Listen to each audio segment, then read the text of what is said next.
Break के बाद स्वागत है आपका। एक तरफ तीसरे चरण का रण तो दूसरी तरफ आगे के चरणों के लिए प्रचार। और इसी कड़ी में यूपी के सीतापुर के मिश्रिख लोकसभा क्षेत्र में मुख्यमंत्री योगी आदित्यनाथ जनसभा के लिए पहुंचे हैं। आपको सीधे लिए चलते हैं।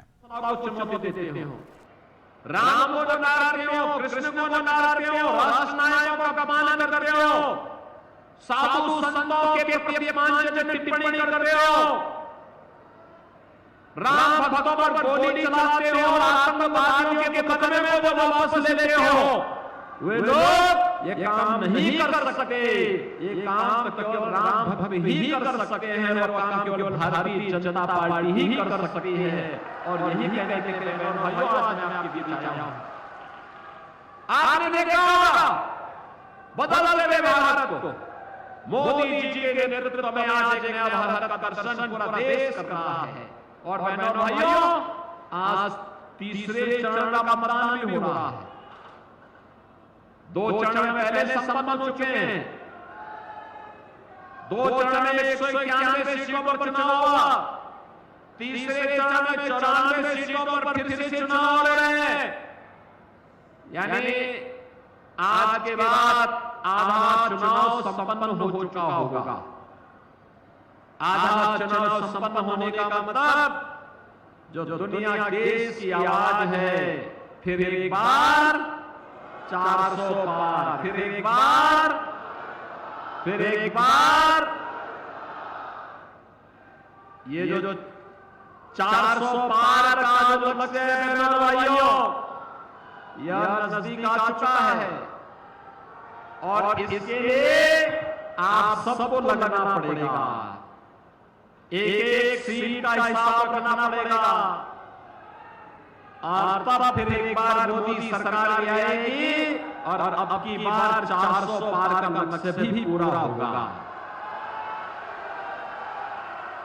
हमारी पीढ़ी बहनों और भाइयों सौभाग्यशाली है। हमारी पीढ़ी सौभाग्यशाली है। हमने बदलते हुए भारत को देखा है।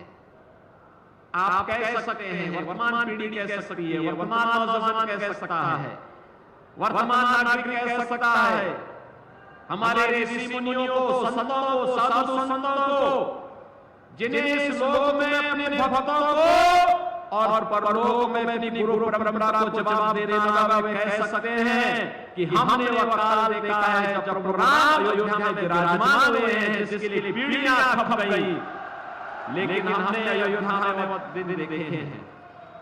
बहनों और भाइयों, हम में से हर व्यक्ति कह सकता हमने बदलते हुए भारत को देखा है, जिस भारत ने दुनिया के अंदर अपना सम्मान बढ़ाया है, जिस भारत की सीमाएं सुरक्षित हुई हैं, जहां आतंकवाद के सामने घुटना सरकार नहीं टेकेगी, बल्कि आतंकवाद को नेस्तनाबूद करके हमेशा के लिए उसकी राम नाम सत्य है यात्रा निकालने का जज्बा जिस सरकार में रहा हो। हमने उस सरकार को देखा है जिसने भारत विरोधी वे सभी प्रावधान समाप्त किए, चाहे वो धारा 370 का मामला हो, चाहे वो देश के अंदर आतंकवाद और नक्सलवाद की जड़ जहां भी खड़ी हुई उस बेल को नष्ट करने के लिए भारतीय जनता पार्टी के नेतृत्व की मोदी जी की सरकार ने वे सारे उपाय आने वाली पीढ़ी के होश से निकल कर लिए हैं। हमने उस भारत को देखा है जिसमें हाईवे बड़े रास्ते बन रहे हैं, जिसमें एक्सप्रेस वे बन रहे हैं, जिसमें रेलवे और मेट्रो का बेहतरीन कार्य हो रहा है, जिसमें 161 मेडिकल कॉलेज का निर्माण हो रहा है, जहां IIT, IIM, AIIMS, triple IT, NIT, world class university, 161 medical college हर घर नल की योजना लागू हो रही है। और हमने उस भारत को देखा है जिस भारत में 80 करोड़ लोग राशन की सुविधा का फ्री में लाभ प्राप्त करते हैं। बहनों और भाइयों, यही भारत था 14 के पहले गरीब भूख से मरता था, किसान आत्महत्या करता था, नौजवान पलायन करता था, बेटी और व्यापारी सुरक्षित नहीं थी।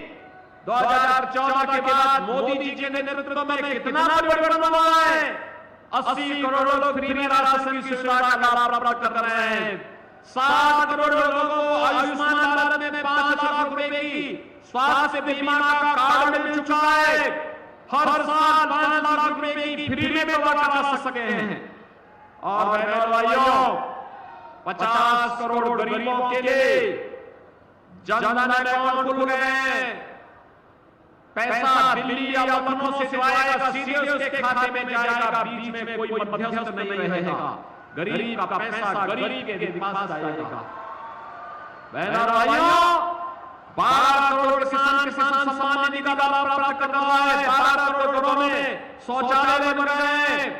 और सर्वाधिक शौचालय बनने वाले जनपदों में से आपका सीतापुर है, जहां के गरीबों को सर्वाधिक शौचालय बने। 10 करोड़ गरीबों के घर में उज्ज्वला योजना का सिलेंडर पहुंच गया है।